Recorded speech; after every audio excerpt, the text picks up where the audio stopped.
তো আমার যে ঠাকুরের অর্ডারটা ছিল, তো সেই ঠাকুরটার শাড়ি পরানো হয়ে গেছে। তো চলো তোমায় দেখাই।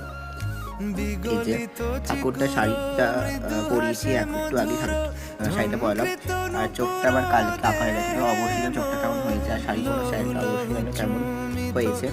এই যে এইটা হচ্ছে অর্ডারের ঠাকুরটা, আর এটা হচ্ছে আমার ঠাকুর। আমারটা পুরো শাড়ি পরানো হয়ে গেছে।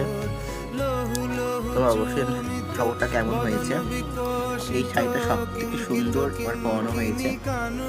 এছাড়া ঠাকুরটা ছোটোর মধ্যে, তো শাড়িটা একটা কুচিতেই হয়ে গেছে। আর এই ঠাকুরের যেহেতু একটু স্টাইলটা অন্য, জন্য একটু আমি আর কুচি করিনি, নর্মালি শাড়িটা পরিয়ে দিয়েছি। অবশ্যই আমি দুখানা ঠাকুরের মধ্যে কোন ঠাকুর সব থেকে বেশি ভালো লাগছে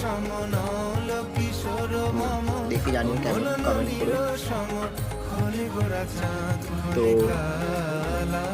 আর মাত্র 5 দিন পর পুজো।